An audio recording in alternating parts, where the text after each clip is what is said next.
狗仔杨洋勃然大怒，接连发文撕赵露思，罗列狠料，引发热议。真相是什么？不知道大家有没有关注最近新晋流量小花赵露思的最新消息呢？凭借传闻中的陈芊芊和群星璀璨爆红的赵露思，最近却惹上了麻烦。她始于一段在互联网上疯传的视频，视频中赵露思自己逗狗狗，却让助理蹲下来给自己穿袜子。一时间，网友纷纷谴责赵露思的行为，认为她耍大牌。随后，疑似赵露思的好友发文，不少网友也纷纷吐槽，这位朋友还不如不发呢。看看他发的帖子，他说赵露思当天发高烧40度，全身过敏发红，配合工作人员从早拍到晚。他的目的是什么？始终是卖惨2个字。但问题是，赵露思在视频中笑得那么灿烂，不像是在发高烧，所以这条微博应该发挥的澄清功能并没有实现，反倒是一堆网友认为他是为了蹭热度。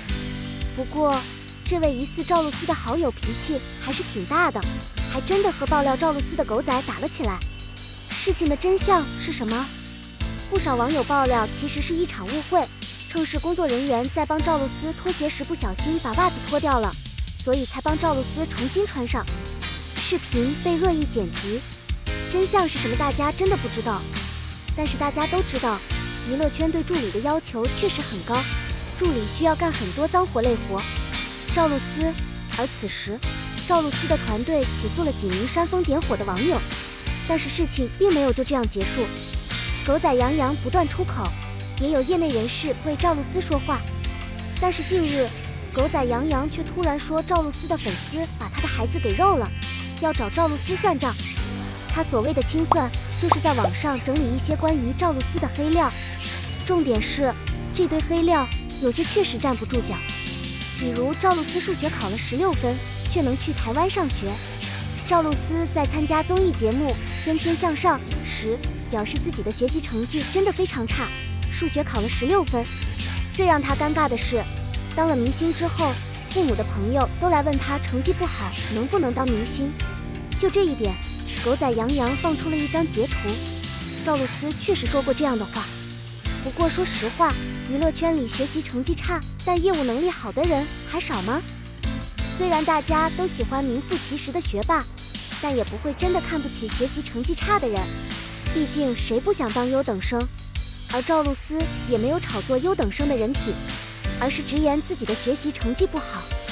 狗仔杨洋也质问赵露思为什么能去台湾上学，也有网友反驳称，这种2+2的项目很常见，并没有狗仔杨洋所说的违法违规，反倒是狗仔杨洋很内疚，连续删除了好几条网友的澄清。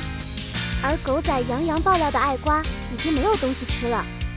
素人时期的赵露思谈恋爱，网友们并不在意，你还能控制人家谈不谈恋爱？成为演员后，赵露思确实有不少绯闻，不过说实话，为了宣传剧目的炒作八卦，在娱乐圈也是很常见的，不能说只有赵露思有收获。合作明星没有从中获利吗？再说了，就算真的谈恋爱了又能怎样？赵露思是靠演技为生的，不是靠粉丝为生的偶像，更何况这些恋情到底是真是假也不一定。反正小编是没见过能称得上是真爱锤的电视剧海报，反倒是赵露思的几次发言着实让人震撼。她不仅把台湾说成是外国，而且还记错了建国建党的时间。对于这一点，网友们也希望赵露思站出来郑重道歉。但总的来说，网友们大多是在看狗仔杨洋和赵露思粉丝之间的热闹。一个以爆料自家孩子出名的狗仔突然被曝光，心里难受不言而喻。但你说他的爆料是大事，但这些东西都不是实锤。目前看来，双方都是不完美的受害者。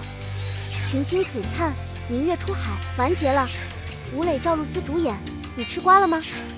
群星璀璨，明月出海已经完结，由吴磊和赵露思主演，两人可谓是当红小生。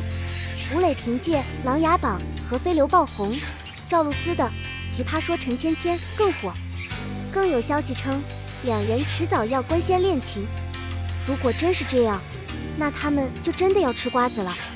说起群星璀璨，明月出海，真相让人觉得很虐。无论是男女主角还是观众，亲爱的，还没看的朋友们要做好心理准备了。女主程少商，闺名卷毛，三声喵。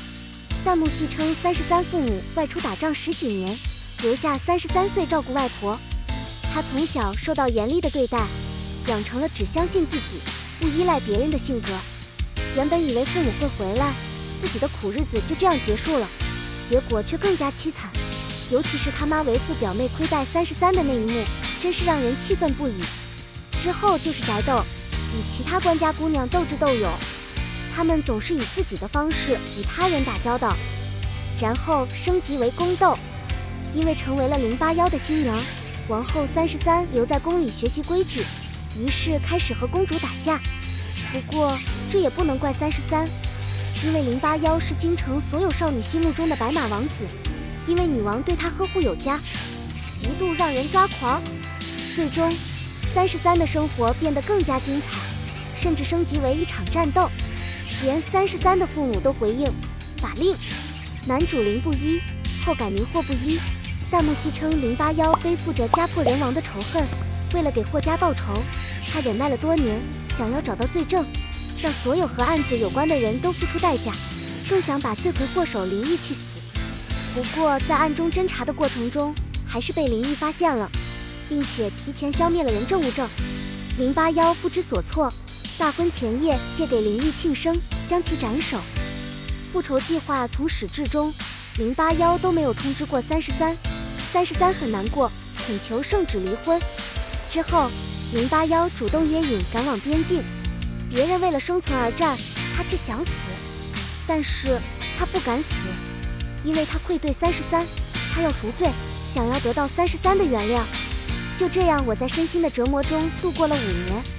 5年后，两人再次相遇，一场危险，081为了救33险些丧命，33这才原谅了他。从此，两人过上了不要脸的生活。等等，还没完。剧中除了男女主之外，文帝对081也是十分呵护，真的应了一句话：捧在手心怕摔，含在嘴里怕摔融化。尤其是当文帝得知081为救33而受伤后，顿时郁闷不已，便找皇后谈话。这段话很经典，担心子生是081受伤，所以想让女王帮帮我。伤病贵妃不敢做主，还是先回去让孙大夫看看吧。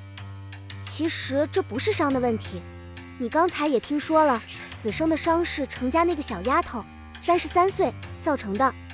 看来子生对她很满意。子生他还小，哪知道什么是真正的快乐。陛下所言不虚，子成从来没有动过无数人的心，可见他并不是一个疼孩子的人。未必如此，确实如此。红颜知己是君子，子生何尝不可求？陛下说得对，自古英雄难过美人，子生爱上美人也是家常便饭，也有些不寻常。他必须要回府养伤，若是他知道了，我又何必将府邸给他？陛下说的有道理，府中还不如宫中治病养伤，何不让他入宫？进宫？若是进宫养伤，凡事都要有所收敛，岂不是对他的恢复没有好处？陛下很体贴，妃子由陛下斟酌。看到这段我笑死了。